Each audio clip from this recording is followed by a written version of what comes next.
लेकिन यदि भारत की परिभाषा दिया जाए तो हिंदुस्तान की परिभाषा में हम यह कह सकते हैं कि जो एक बार गलती करता है उसे इंसान कहते हैं, जो एक बार गलती करता है उसे इंसान कहते हैं, जो दोबारा गलती करता है उसे पाकिस्तान कहते हैं, और जो उन गलतियों का बदला गिन गिन कर देता है उसे हिंदुस्तान कहते हैं, उसे हिंदुस्तान कहते हैं। भारत है, आज का भारत किसी का सहने वाला नहीं बल्कि उसे प्रति उत्तर देने वाला है, उसका मुंहतोड़ जवाब देने वाला है। और ये सब हो पाता है हम सभी के प्रयास से, हम सभी के अथक प्रयास से ही ये सारा कुछ साकार हो पाता है, नहीं तो हम आज भी पीछे कैटेगरी में ही गिने जाते हैं।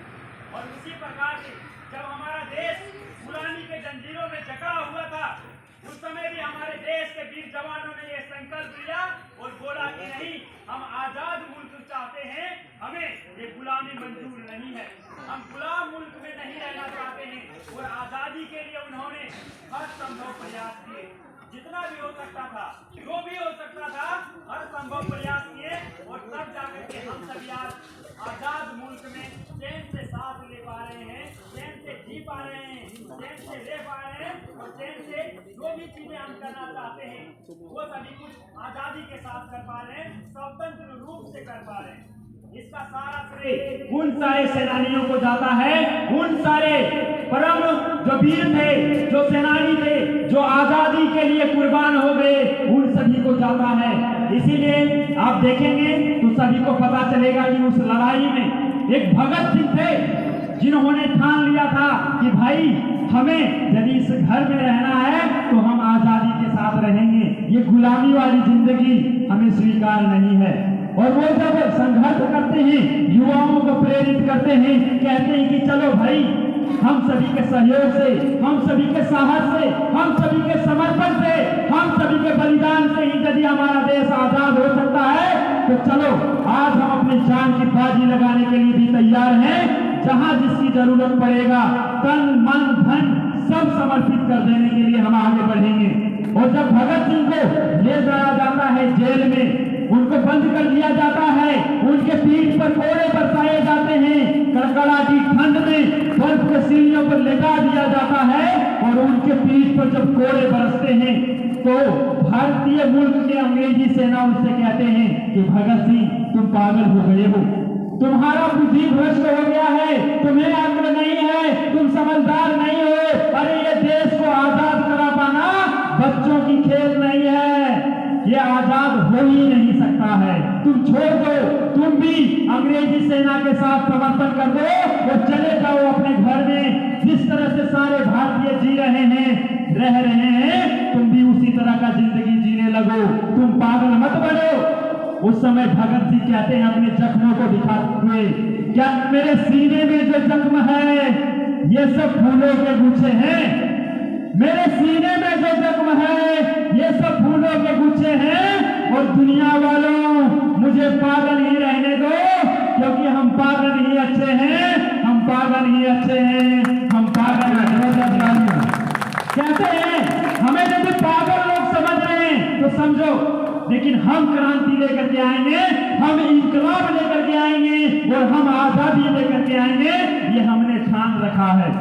दूसरे तरफ यदि आप देखेंगे राम प्रसाद बिस्मिल को, वो कहते हैं कि सरफरोशी की तमन्ना अब हमारे दिल में है, सरफरोशी की तमन्ना अब हमारे दिल में है, देखना है चोर कितना बाजुए का दिल में है, और वक्त आने पर बता देंगे तुझे ये आसमां, वक्त आने पर बता देंगे तुझे ये आसमां, अभी से तुझको क्या बताएं कि क्या हमारे दिल में है, क्या हमारे दिल में है। और इस प्रकार के क्रांतिकारी जब आते हैं तो पूरे देश में क्रांति फैल जाता है, सारे युवा अपने कदमों को आगे बढ़ाते हैं और संकल्प लेते हैं कि भाई युवा शक्ति ही ये सारा परिवर्तन कर सकते हैं, यदि युवा नहीं भाग लेंगे तो ये परिवर्तन कराना मुश्किल हो जाएगा। इसीलिए कहते भी हैं कि युवा शक्ति तो वो शक्ति है जो चाहे तो ब्रह्मांड हिला दे, अरे युवा शक्ति तो वो शक्ति है जो चाहे तो ब्रह्मांड हिला दे, और युवा शक्ति ही वो शक्ति है जो प्याले में भी तूफान उठा दे, और युवा शक्ति ही वो शक्ति है जो दम भर दे जवानी में।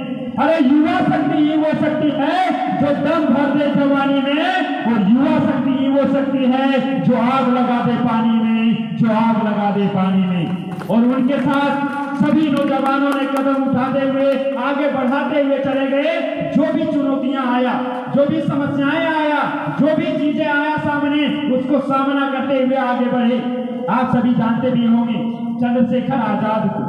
चंद्रशेखर आजाद जिन्होंने ये प्रण लिया था कि हमें आजादी चाहिए, लेकिन आजादी जब तक नहीं मिलेगा हम किसी के गुलाम नहीं रहने वाले हैं। इसीलिए अब जानते हैं कि एक गोली वो हमेशा बचा करके रखते थे कि पता नहीं कब अंग्रेजी सेना हमें दबोच लेंगे और हमें मार देंगे, तो हम भी वही दहलीज में रह जाएंगे, वही गुलामी की जिंदगी जीने लगेंगे, जेल की कैदियों में चले जाएंगे, बंदिशों में जीत जाएंगे।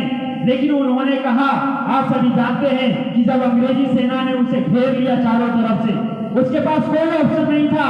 जितना उनके रिवॉल्वर में गोली थे उन्होंने उतना चला दिया। लेकिन जब देख लिया कि हमारा आज कोई चारा नहीं है, आज हम अंग्रेजी सेना के बंदिश में जिगड़ जाने वाले हैं, तो उन्होंने अंतिम एक गोली को अपने खोपड़ी से लगाते हैं और मार लेते हैं और कहते हैं कि आजाद दुश्मनों की गोलियों की सामना हम करेंगे, दुश्मनों की गोलियों की सामना हम करेंगे। आजाद थे, आजाद हैं और आजाद ही रहेंगे। और उन्होंने अपने उस गोली को अपने सीने से सर से लगा लेते हैं और मार लेते हैं और कहते हैं कि ना हम जिंदे में किसी अंग्रेजों के बंदिश में थे, नहीं अब होने वाले हैं। अंग्रेजों को यदि भेंट होगा, हाथ लगेगा, तो मेरा मृत शरीर ही हाथ लगने वाला है। उस प्रकार के युवाओं ने हमें आज आजादी दिलाया है, तो हम सभी का ये संकल्प लेने की आज बारी है।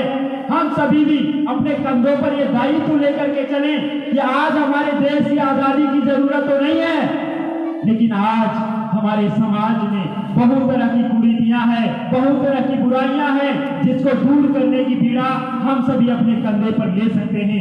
उसका दायित्व हम सभी अपने कंधे पर ले सकते हैं और उसमें सुधार करते हुए आगे बढ़ते चले जाएं, तो हमारा देश कहीं न कहीं आगे बढ़ते हुए चला जाएगा। और आज हम सभी जवान हैं और कहते भी हैं कि जवानी हवा की झोंका है, जवानी कागज की नौका है।